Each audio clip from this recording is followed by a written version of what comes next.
If you enjoyed this video, be sure to like and subscribe to show your support. Hey guys, it's Oluvids, and today I'm going to be talking about Kingdom Hearts Melody of Memory. This past weekend I played the demo for the first time, and I've been playing it, Friday, Saturday, and Sunday, and I gotta say it's actually really cool. In this demo, we don't really have any story content, so I can't really, tell you what I think of the story, but the gameplay is actually really fun. Basically how it works is that you are essentially attacking the enemies at the same timing as the music. So yeah, it's a rhythm game.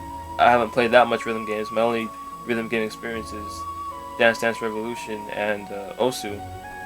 So I mean, I definitely wasn't expecting something like this. It doesn't feel like I'm just playing a rhythm game. It feels like I'm running through and just attacking a bunch of enemies at the same time as the music. So that makes it like 10 times more satisfying. How the demo starts off is that like you start off with an introduction in the Dive to Heart sequence, and it teaches you how to play the game and all that. When I first played that, it was extremely calm, so I was like, okay, this is whatever. I didn't really care for it that much, but as I played, more stages, I'm like, okay, whatever, this is kind of easy. Doesn't really feel like that much. Went to standard mode, still pretty easy for all the stages. Like, okay, whatever. I went to proud mode, and I started with Wave of Darkness. Man, that stage is hard. I think pretty much everyone that's played the demo knows that's the stage of the demo. It took me like 20 to 30 minutes to beat it once. Like, I kind of have it down now. I can beat it now. I'm just trying to perfect it now. But it took me a while to practice, play it over and over again, and finally complete it. So that stage was definitely the most fun out of any stage in the demo. Like, that was the timing with the music and all of that, how active you had to be. It was really good.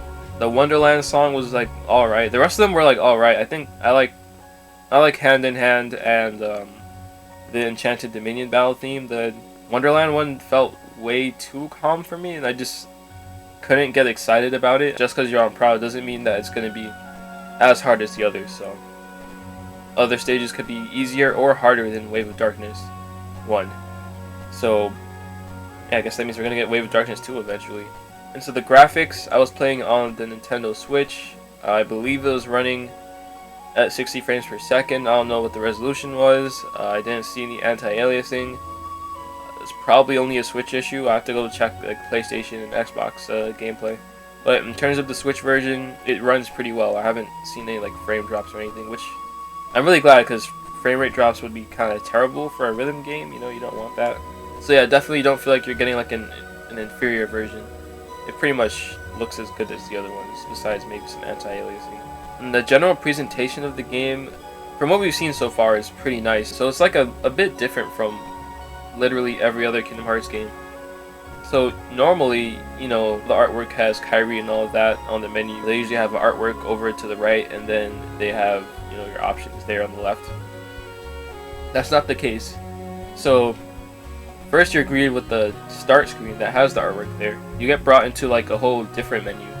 And this menu actually looks pretty nice, because you have all your options on the left, and then you have Sora, Donald, and Goofy, just talking and hanging out in Traverse Town, along with the Traverse Town theme playing. It's actually pretty nice. I don't know if those are new animations or not, but it looks pretty cool. I mean, you can see them just hanging out. Yeah, we don't really see that much in the series, so that was pretty cool to see.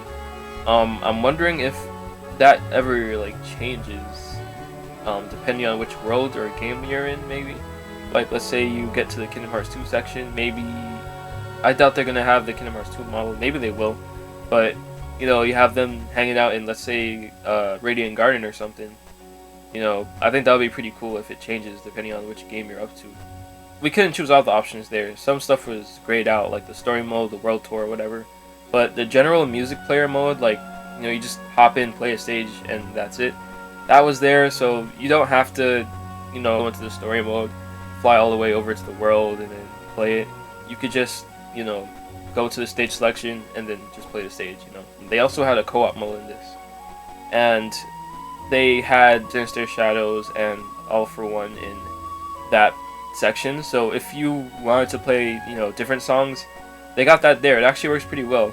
I was somehow able to play 2-player with one person using 2 controllers. It actually wasn't that bad, but I was able to win, so that was good. I will admit it's a bit more simple because you don't have to attack with the whole party.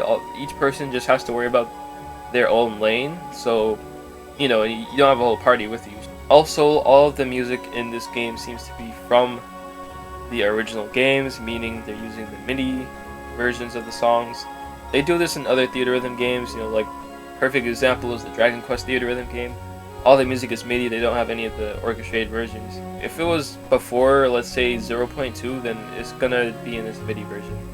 Obviously, they don't have MIDI versions of 0.2 and Kingdom Hearts 3 songs, so those are gonna be intact, you know, orchestrated and all that. But for any of the older songs, it's gonna be the old versions. I can live with the original versions because that's the original ones that, you know, I played. I played it on PS2 before playing the HD collection, so I'm fine with those versions too. Another weird thing that I don't really know why they did it, so like when you play the demo, if you, after a couple of stages, it just says thanks for playing, you have to go back to the main menu. It doesn't reset your progress or anything, but it's kind of annoying, I'm not gonna lie. You're gonna have to keep going back to the main menu after a couple of songs, then you got to go back, and it's just a minor annoyance. It's not really something that like really bothers me that much, and obviously that's not going to be in the full game. What else? Oh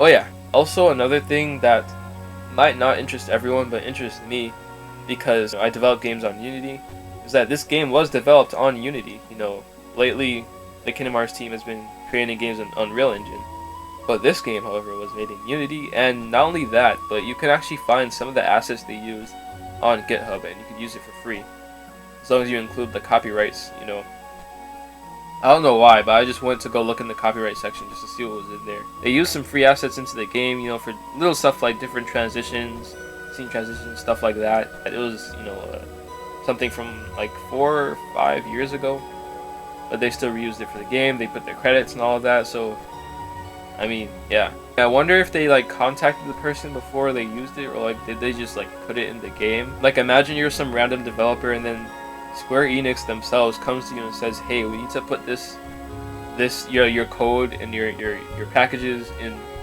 the newest Kingdom Hearts game, you know, just giving you a heads up." And that must have been really cool. Hopefully that guy knows what Kingdom Hearts is to, you know, appreciate that. But yeah. What I've gotten from Melody of Memory is really fun. It always has me coming back to it. You know, I always come back to play the stages, trying to perfect it. I don't know if it's going to be worth $60. It depends on how much different stages are on the level of Wave of Darkness 1. Yeah, that's pretty much all my thoughts on Kingdom Hearts Melody of Memory. It's really fun, and I'm definitely going to keep playing the demo even more and more until I, you know, perfect all of the stages. So, yeah. Be sure to like, comment, and subscribe if you enjoyed this video, and let me know what you guys think of Melody of Memory. And I'll be seeing you guys next time.